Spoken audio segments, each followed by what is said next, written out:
mendengarkan podcast ini. 1 Korintus pasal 8, saudara. 1 Korintus 8, dimulai dari ayat 1, demikian firman Tuhan. Tentang daging persembahan berhala kita tahu, kita semua mempunyai pengetahuan. Pengetahuan yang demikian membuat orang menjadi sombong, tetapi kasih membangun. Ya, stop dulu. Maksudnya pengetahuan di sini adalah orang-orang Kristen yang pinter, yang bisa berargumentasi, seperti kemampuan Paulus, ya. Makan daging persembahan berhala tidak masalah. Berhala itu tidak ada kok. Kalaupun ada, sebenarnya hanya satu Allah. Tetapi jangan karena kau punya pengetahuan, kau bisa berbuat suka-suka sendiri, tetapi harus dengan kasih. Teruskan. Jika ada seorang menyangka bahwa ia mempunyai sesuatu pengetahuan, maka ia belum juga mencapai pengetahuan sebagaimana yang harus dicapainya. Tetapi orang yang mengasihi Allah, ia dikenal oleh Allah. Ini kalimat penting, saudara. Paulus kan mengatakan bahwa tidak ada berhala di dunia dan tidak ada Allah lain daripada Allah yang esa. Sebab sungguh pun ada apa yang disebut Allah, baik di surga maupun di bumi, dan memang benar ada banyak Allah dan banyak Tuhan. Namun bagi kita hanya ada satu Allah Bapa saja.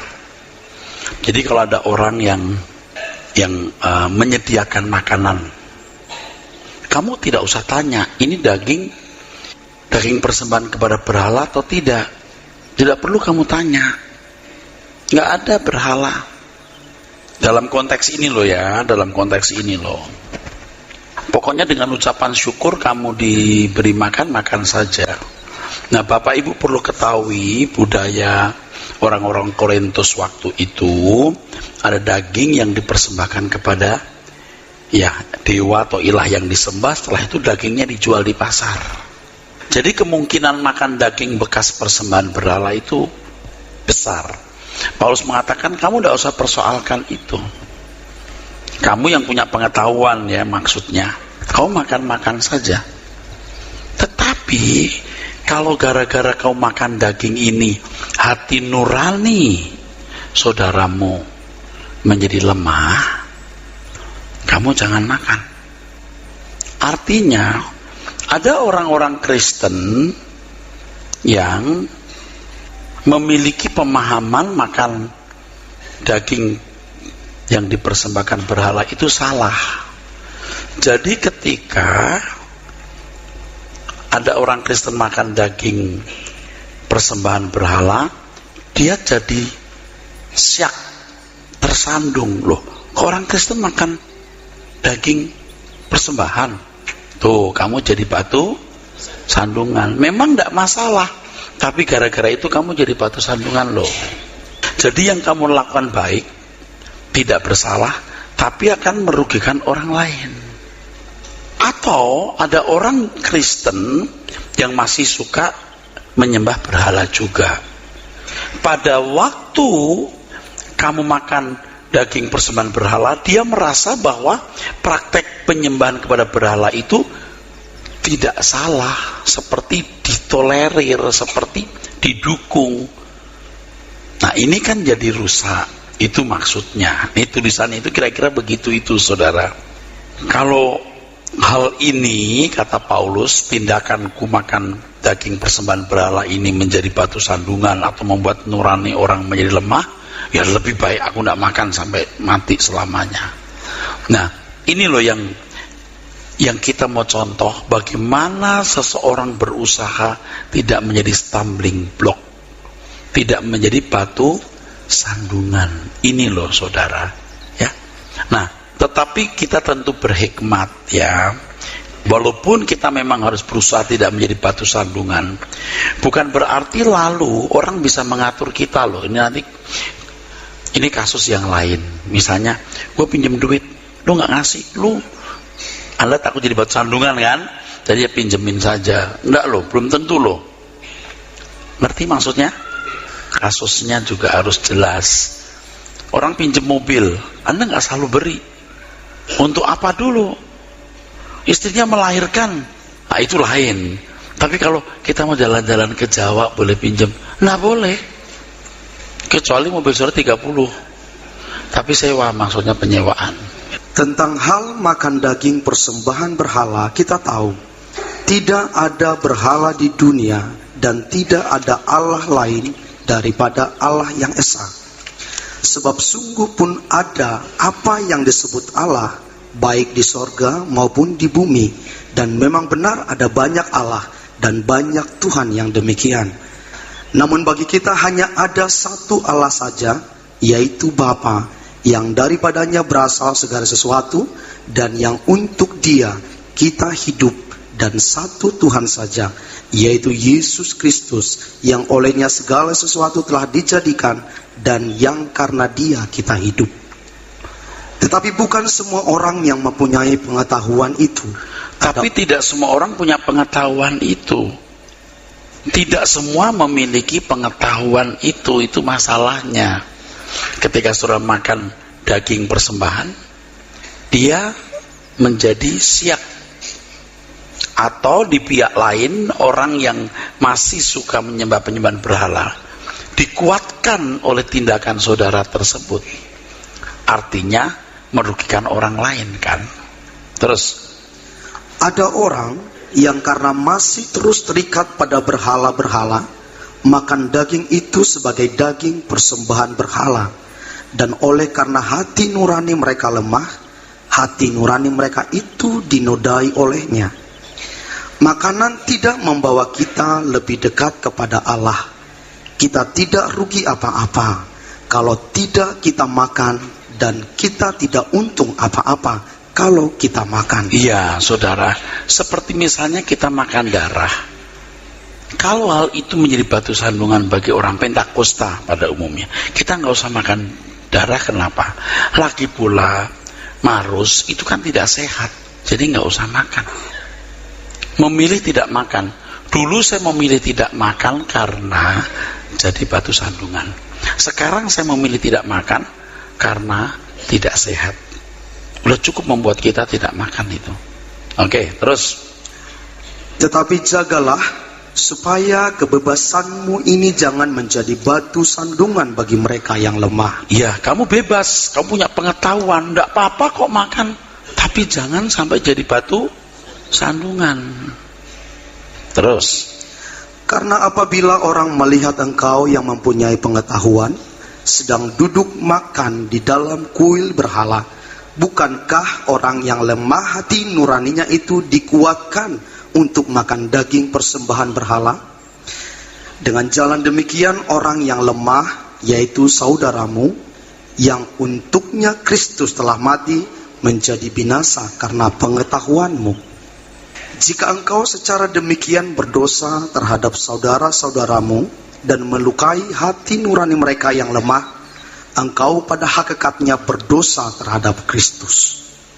Karena itu apabila makanan menjadi batu sandungan bagi saudaraku, aku untuk selama-lamanya tidak akan mau makan daging lagi, supaya aku jangan menjadi batu sandungan bagi saudaraku. Ya, saudaraku. Jadi saudaraku sekalian, ada orang-orang Kristen yang memahami atau memiliki pengetahuan ini, sehingga berpendirian bahwa sebenarnya makan daging persembahan berhala tidak masalah. Yang punya pengetahuan. Tolong ya, ini konteksnya di Korintus bukan di Jakarta ya. Kan ada juga bekas apel makanan meja abu itu ya. Ya kalau kita makan, kalau kita nggak makan apa ruginya loh saudaraku. Entah karena saya memang dari kecil Kristen ya, terus memiliki konsep-konsep yang dari muda bahwa daging atau apapun yang dipersembahkan itu tidak baik untuk dimakan. Kalau makan itu rasanya kok jadi nggak ada rasa. Lalu sampai saya pernah punya kesimpulan tuh, ini kesimpulan yang tidak bisa jadi standar ya. Kok saya punya feeling bahwa kalau sungguh-sungguh itu dipersembahkan kepada berhala, itu something wrong. sebaiknya dihindari. Ini beda dengan konteks Korintus, saudaraku, ya. Itu kan kalau di daerah-daerah tertentu ada gunungan segala macam itu ya, yang terus diperebutkan macam-macam itu. Sebaiknya kita tidak perlu ikut-ikut yang begitu, ya. Kenapa sih kayak nggak ada makanan aja? Jadi menjadi masalah bagi orang lain, bukan buat kita. Tapi Tuhan mengajar kita untuk supaya kita tidak menjadi batu sandungan. Nah, ke ayat 13 ini indah sekali. Dibaca ayat 13. Karena itu, apabila makanan menjadi batu sandungan bagi saudaraku, aku untuk selama-lamanya tidak akan mau makan daging lagi, supaya aku jangan menjadi batu sandungan bagi saudaraku. Ya. Coba dihubungkan dengan ayat 2 dan 3. Jika ada seorang menyangka bahwa ia mempunyai sesuatu pengetahuan, maka ia belum juga mencapai pengetahuan sebagaimana yang harus dicapainya. Tetapi orang yang mengasihi Allah, ia dikenal oleh Allah. Yang namanya pengetahuan itu bukan sekedar mengerti dengan pikiran, tetapi memahami maksud pengetahuan itu dimiliki. Jadi pengetahuan itu disebut pengetahuan kalau ditambah dengan apa? Memahami maksud pengetahuan itu diberikan. Tetapi orang yang mengasihi Allah, ia dikenal Allah. Saudara, mungkin saudara jarang ketemu orang model ini, tapi saya kasih tahu. Di sekolah-sekolah teologi ya, terdapat orang-orang yang cakap berbicara, cakap berdebat, nyaris tidak terkalahkan. Kalau ngomong nyaris tidak terkalahkan. Tetapi dia tidak punya kasih, dia tidak tahu maksud pengetahuan itu diberikan. Jika seorang menyangka bahwa ia mempunyai suatu pengetahuan, maka ia belum juga mencapai pengetahuan sebagaimana yang harus dicapainya. Sebab pengetahuan itu diberikan supaya dia bisa mengerti maksud pengetahuan itu diberikan. Bukan sekedar aku tahu, tapi bagaimana pengetahuan itu bisa memberkati hidupnya dan memberkati orang lain. Sama seperti saya berkhotbah tentang ini, tentang itu. Apakah saya mengamalkannya yang oleh karenanya saya menjadi berkat? Atau saya hanya sekedar tahu? Kalau hanya sekedar tahu dan bisa ngomong, itu belumlah yang dimaksud dengan pengetahuan itu. Dan lebih serem lagi ayat yang ketiga, tetapi orang yang mengasihi Allah, ia dikenal oleh Allah. Kalau boleh saya rumuskan sederhana, orang yang berbicara mengenai Allah, dia harus tahu untuk maksud apa pengetahuan tentang Allah itu dimiliki. Kalau dia hanya bicara tentang Allah, tapi tidak mengerti maksud pengetahuan mengenai Allah diberikan, dia tidak dikenal oleh Allah. Jadi, orang bicara mengenai Allah belum tentu dikenal Allah. Ini pendeta biasanya. Apalagi jemaat yang pengetahuan Allahnya pun mungkin miskin, sedikit, atau salah. Bagaimana bisa dikenal Allah? Yang tahu saja tanpa mengamalkan tidak dikenal, apalagi yang tidak tahu. Memang kemudian kesan yang saudara bisa tangkap lewat apa yang saya kemukakan ini, kok jadi Kristen angel, kok jadi orang percaya kok sulit. Ya memang Alkitab mengajarkan begitu, saudaraku. Nah, pengetahuan tentang Allah ini, saudaraku, harus membuat seseorang betul-betul hidup sesuai dengan kehendak Allah dan membuat orang lain juga bisa hidup sesuai dengan kehendak Allah. Saya membaca satu buku, saudaraku. Buku ini bukan tulisan orang Muslim, juga bukan orang Hindu, ya, agama lain pokoknya. Dia menyerang Kristen mengenai bukti Allah itu ada. Coba buktikan Allah itu ada.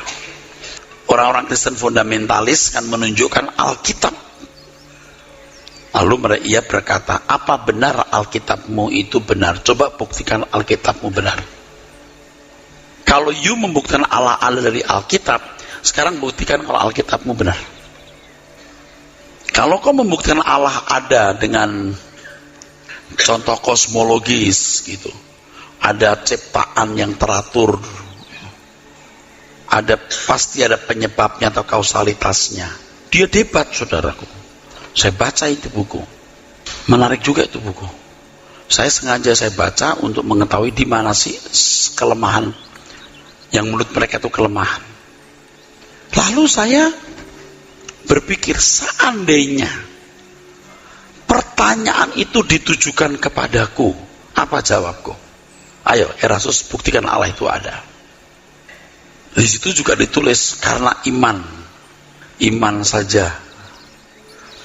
Dan ada orang Kristen yang berkilah, coba buktikan kalau Allah tidak ada, membalas gitu. Ditanya, buktikan Allah itu ada, dia juga membalas, buktikan kalau Allah tidak ada. Itu juga disoroti oleh penulis ini. Kalau seandainya itu ditanyakan ke saya, lalu apa jawab saya coba? Jawabnya yang benar. Siap dengar nggak? Coba buktikan Allah itu ada. Buktinya aku harus seperti Allahku. Sampai kita bisa berkata, coba cari orang sebaik aku. Coba kamu dekat aku, tiap hari jalan bersamaku, kamu akan menemukan Allah itu ada. Saya itu baca buku itu, pikiran saya juga jadi berpikir keras. Bagaimana membuktikan Allah itu ada? Dia kalau tanya kepadaku, saya buktikan, aku ini buktinya. Aku harus punya kebaikan seperti Allah. Coba kau jalan bersamaku, kau hidup bersamaku tiap hari di sampingku, kau menemukan Allah. Kau membuktikan Allah itu ada. Saya nggak pernah kepikir lo ngomong begini. Tapi jawaban itu menyerang saya sendiri. Yang kedua pengen tahu, agak lemah tapi benar. Buktikan Allah itu ada. Dua, agak lemah tapi. Ku buktikan dengan sikap hidupku yang menunjukkan ada kehidupan di balik kematian.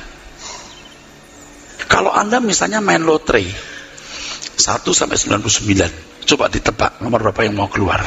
Anda bilang 70, kamu yakin 70 bakal keluar? Buktikan bahwa kamu yakin angka 70 akan keluar. Buktinya you harus mempertaruhkan, buktinya terletak pada jumlah pertaruhan. You punya 1000, you taruh 100, nggak menarik. You punya 1000 harus taruh 1000. You punya 10 juta, you taruh 10 juta. You punya 2 triliun, you taruh 2 triliun. You punya 1 triliun, you taruh 10 juta. You berarti nggak yakin 70 itu. Anda yakin ada kehidupan di balik kematian? Itu sejajar dengan eksistensi Allah. Ada kehidupan di balik kematian itu sebenarnya sejajar dengan eksistensi Tuhan, walaupun tidak mutlak. Menurut orang yang nggak percaya loh ya. Tapi ini cukup membuat saudara membuktikan. Jadi hidup kita di dunia ini harus menjadi terang di mana kota yang terletak di atas bukit kelihatan, tidak tersembunyi. Apa hubungannya dengan pengetahuan?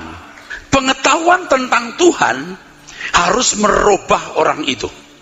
Dia harus punya kasih. Pengetahuan tentang Allah tapi tidak punya kasih, berarti pengetahuanmu tidak tepat. Baca lagi ayat 2 dan 3. Jika ada seorang menyangka bahwa ia mempunyai sesuatu pengetahuan, maka ia belum juga mencapai pengetahuan sebagaimana yang harus dicapainya. Tetapi orang yang mengasihi Allah, ia dikenal oleh Allah. Pengetahuan tentang Tuhan itu, saudaraku, saudara ya, saya ini belum sempurna. Saya termasuk terlambat atau agak terlambat. Tetapi pengetahuan tentang Tuhan yang saya terima hari ini, itu merubah hidup saya. Sungguh merubah hidup saya, saudara. Padahal pengetahuan tentang Allah yang saya miliki dulu, saya kira lumayan dilihat dari indeks prestasi studi saya. Tetapi belum bisa disebut pengetahuan kalau kita tidak menemukan maksud pengetahuan itu Diberikan, maksud pengetahuan itu diberikan supaya kita memiliki karakter Allah, yaitu punya kasih. Dan kalau orang punya kasih, yang pertama dikasih adalah Allah. Bapak Ibu, ini bukan mengada-ada, bukan bluffing, bukan hiperbola atau lebay. Kalau kita belajar tentang Tuhan secara benar dari waktu ke waktu, dari hari ke hari, terus menerus, saudara sampai bisa diubah oleh pengetahuan itu, nilainya itu tak ternilai. Luar biasa. Makanya orang tidak boleh berhenti belajar. Memang tujuan kita langit baru, bumi baru, tapi penjelasan kita itu tetap majemuk, beraneka ragam, progresif, lengkap, supaya mempertajam resolusi, supaya kita lebih mantap. Jangan merasa sudah tahu lalu udah tahu, itu lagi. Yang ngomong begitu itu lemah otaknya. Sebab bukan sekedar tahu loh, kita berubah loh. Tiap kali bikin persiapan begini ini, saudaraku, ini merubah loh. Ini merubah. Nah, betapa berharganya kita ada di sini, saudaraku. Makanya pengetahuan Alkitab yang saudara-saudara miliki itu jangan hanya dipakai buat debat, buat ngomong, buat debat. Saya udah ketemu model mahasiswa sekolah teologi, dosen sekolah teologi macam itu. Saya sudah ketemu. Hidupnya tidak memberkati orang.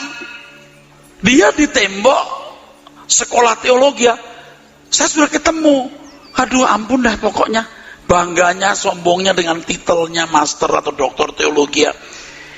Kalau kamu di lapangan, kamu gak dibutuhkan. Kamu khotbah pun orang pusing. Jadi kurang bergaul.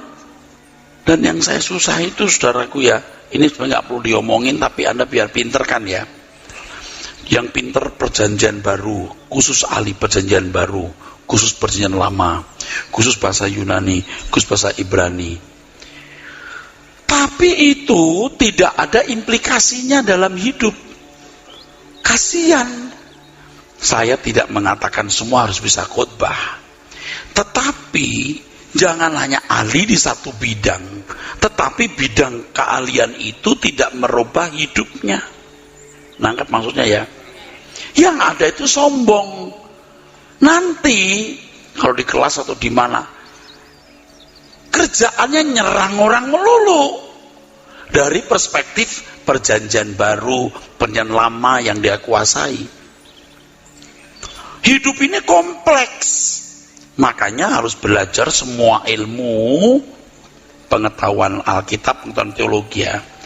Plus kita minta hikmat Roh Kudus. Itu mutlak karena Tuhan itu gurunya. Tuhan itu yang nulis. Makanya nempel, melekat. Nah, pengetahuan teologi atau pengetahuan tentang Tuhan yang dimiliki seseorang itu dikatakan benar-benar pengetahuan kalau membuat orang tidak tersandung. Jadi ketika saya lihat hidup saya, ya hampir terlambat atau terlambat karena hidup saya masih bisa jadi batu sandungan. Sekarang ini sudah, pokoknya saya mau benar-benar udah dalam segala hal. Itu dipicu oleh kebenaran-kebenaran firman yang saya pelajari lewat Alkitab ini. Berubah nih. Cara kita memandang hidup itu bisa berubah, saudaraku. Luar biasa. Saya tidak bisa membagi saudara dalam waktu singkat. Saudara harus belajar terus belajar. Kalau bisa sih ya, dengar firman. Nanti saudara akan ketularan. Hati saya yang mengasihi Tuhan, saya mau tularkan ke saudara, ya kan? Kerinduan saya akan langit baru, bumi baru, saya tularkan ke saudara. Jangan menularkan yang tidak jelas, saudaraku. Anda dengar pengkhotbah bicara begini. Anda pernah nggak bertanya begini, apa yang kau tularkan padaku? Karuniamu. Apa aku butuh karunia seperti yang kau miliki? Apa aku perlu? Misalnya pendeta numang tangan orang buta ngelihat. Apa Anda butuh itu? Nah, amin. Kecuali 1-2 lah yang butuh, yang memang jadi penginjil. Saya berdoa saudara sekalian, saya nggak punya rumah, Tuhan kasih rumah. Anda perlu nggak? Anda udah punya rumah, kecuali yang nggak punya rumah. Lagi pula nggak punya rumah pun, biar aja, biar punya jiwa musafir, kan bagus kan? Yang ditularkan apa? Jadi nggak realistik. Sebab warna hidup beliau ini tidak sama dengan warna hidup saudara. Tetapi kebenaran itu bisa dikenakan, implikatif sekali bisa dikenakan dalam seluruh wilayah hidup saudara masing-masing. Anda juga mengalami.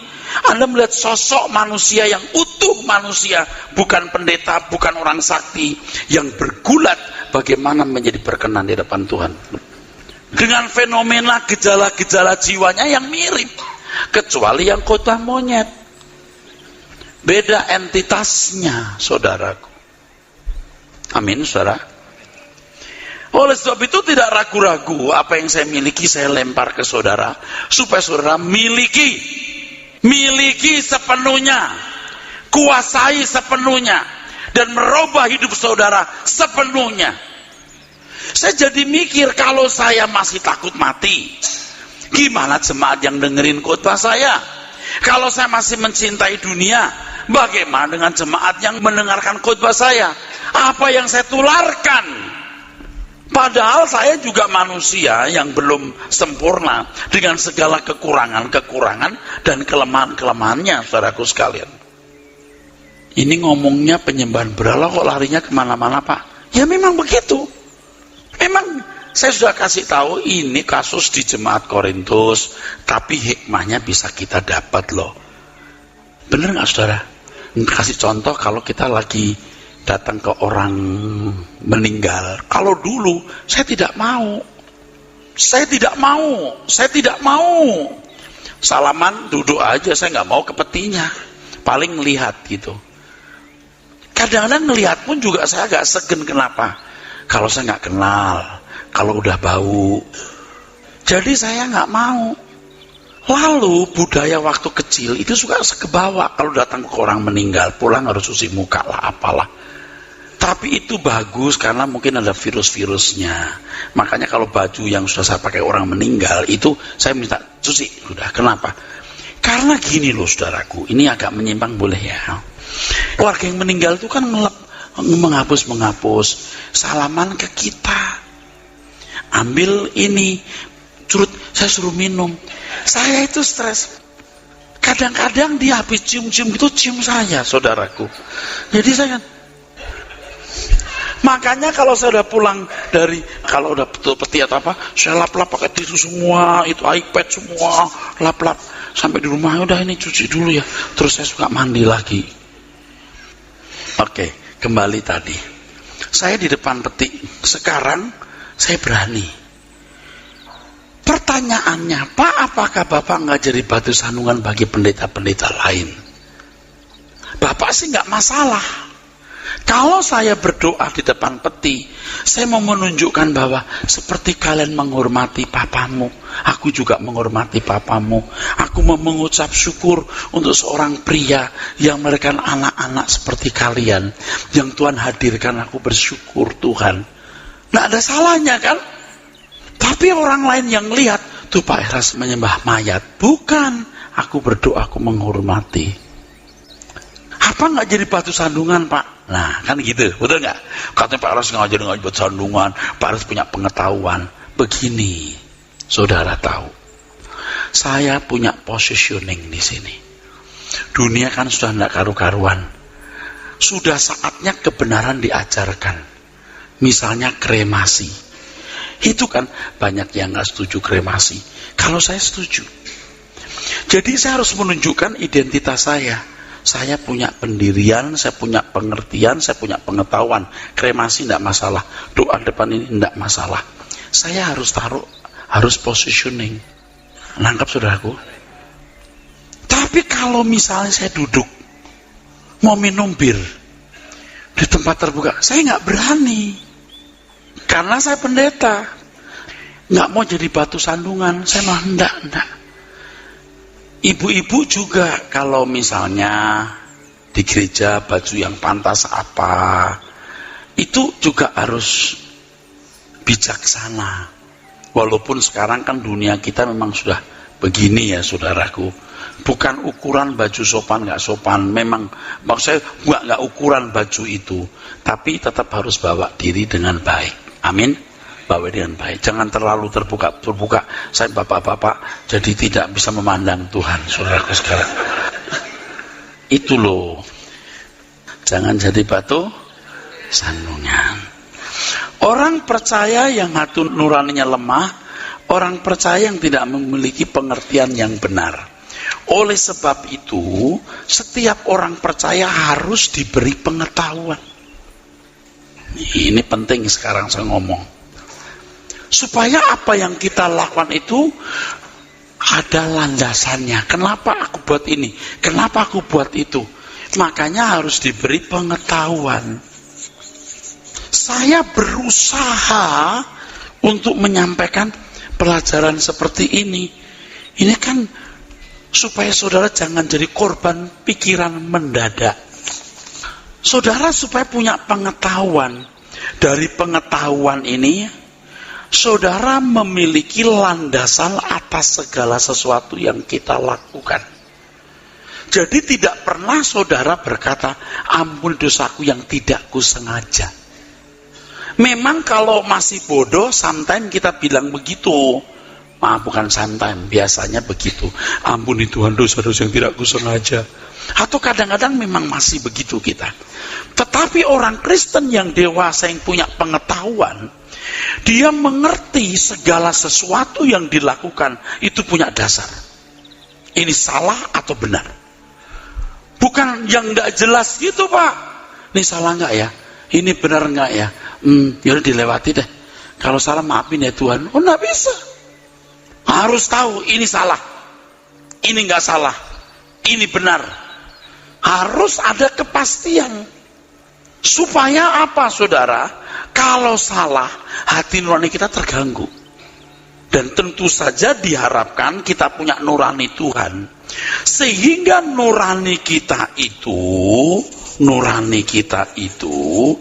bisa menjadi pelita Tuhan.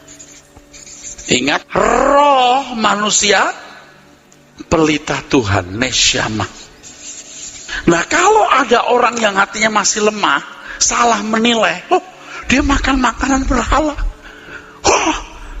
Aku berarti boleh dong nyembah berhala juga ikut makan-makan. Atau, wah ini kurang ajar.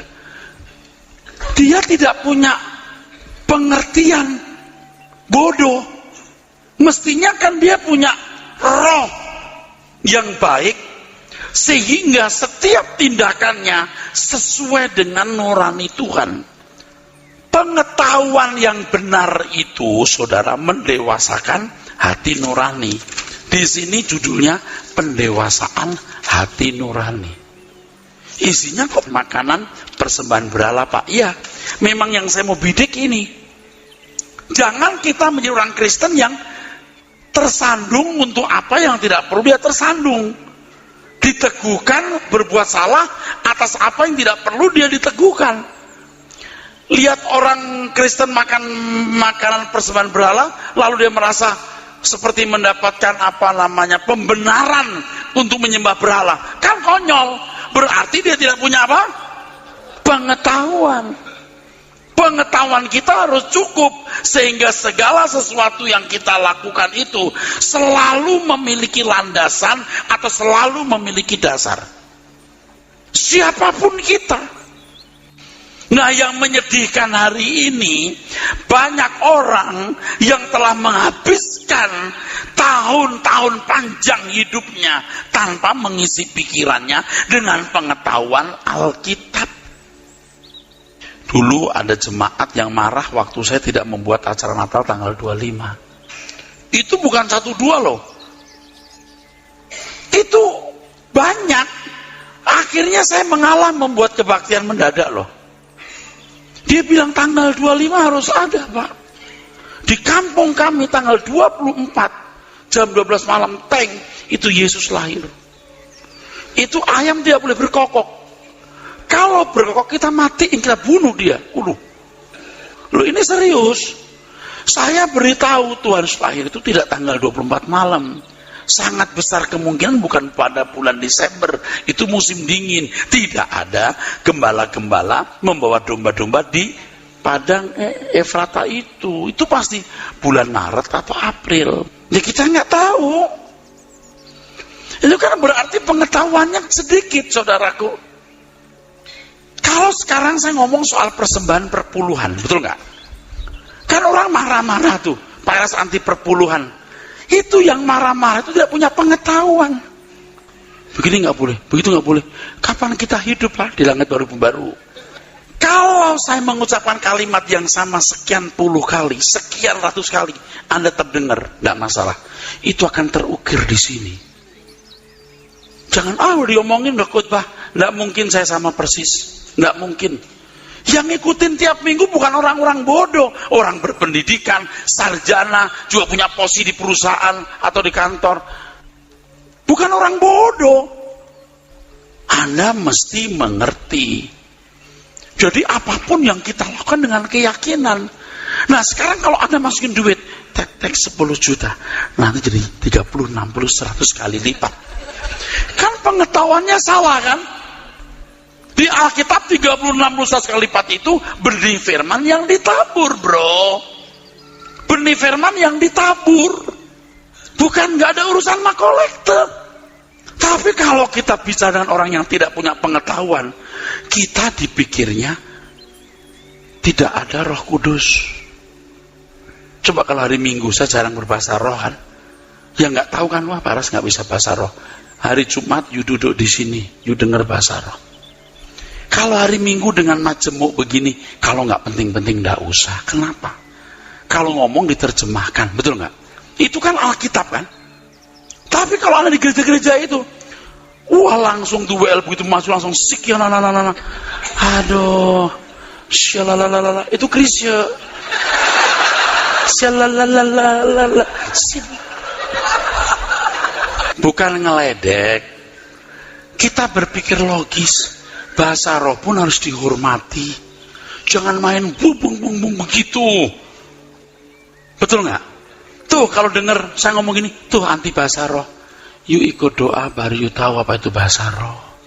Makanya kalau kita ngomong dengan orang yang tidak punya pengetahuan itu susah. Nggak nyambung karena kita FM dia AM. Nah, pengetahuan ini membuat nesyamah kita cerdas. Segala sesuatu yang kita lakukan pasti ada dasarnya. Pasti ada landasannya. Dan, mau dengar lagi? Dan, mau dengar? Kita yakin hal itu membuat senyumnya Tuhan. Jadi kita melakukan dengan sukacita. Karena ini menyenangkan Tuhan.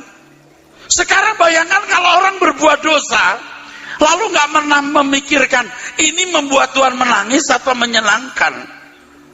Tahu betapa tololnya kita. Dan kita sering melakukan itu. Waktu kita munafik, waktu kita marah tak terkendali, waktu kita tidak jujur.